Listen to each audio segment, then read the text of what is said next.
Hello, Notre Dame fans. The media had access to the first 40 minutes of Notre Dame's practice today, and that includes Patrick Engel from blueandgold.com.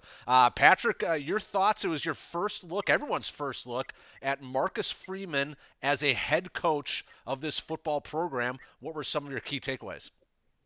Really, it just looked like what we saw him in fall camp, and looking at him there as the defensive coordinator, just walking around, tapping guys up, saying hi to everybody. It was just being himself. And, we heard about that as one big reason why he got this job is he's himself. There's no phoniness. He's genuine, and that he put that impression on everyone on the team and the captains to help go and vouch for him to get this job. And yeah, you really saw the same loose, energetic, friendly, outgoing kind of guy who's even now we see him go up to the offensive players, and this was not unique today. We saw him do it in training camp too, Mm. and just give them a high five, say something to them as they're in the stretching lines and doing warm ups. So the same kind of guy that we saw out here as far as how he commands a huddle and interacts with players. Exactly what you saw is in his new role here as head coach.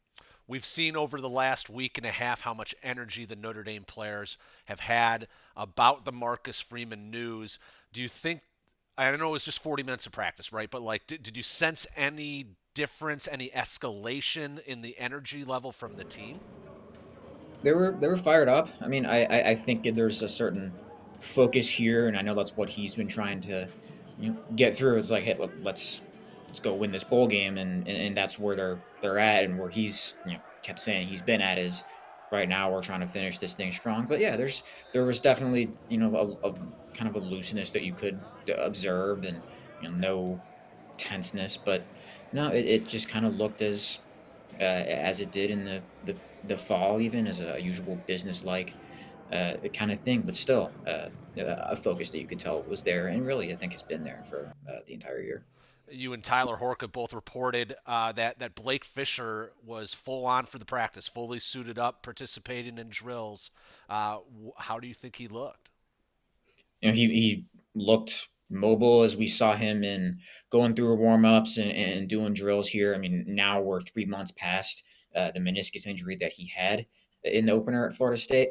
Obviously, you didn't get to see the part of practice where they're actually doing drills, or not drills, but like 11 on 11 work or 7 on 7s and whatnot, where you actually see who's on the first team and the second team and kind of work he's working in there. But something we'll probably ask Marcus Freeman here later today when we get him is, now that Blake Fisher's cleared, how do you see this kind of working out in terms of what's his involvement for the bowl game? Notre Dame can preserve the redshirt year on him because he's only played this one game. So whether he plays in the Fiesta Bowl or not, he can take the redshirt season this year.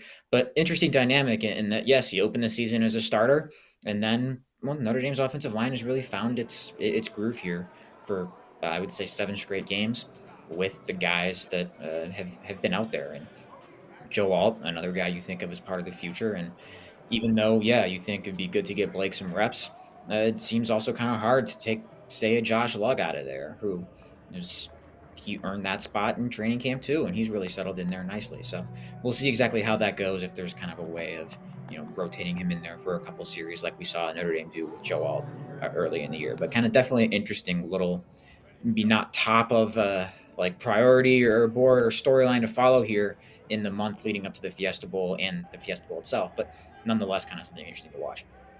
As you mentioned, we are recording this during the Notre Dame practice, and then you guys will be speaking with Coach Freeman after practice, so perhaps more clarity on what their expectations are for Blake Fisher, if there are any, for the bowl game. So make sure everyone you stay tuned to blueandgold.com. Hit like on this video, subscribe to our YouTube channel. Patrick, I know you got to get back to work. You're heading back over to campus shortly. Thank you again, and we'll see everyone around.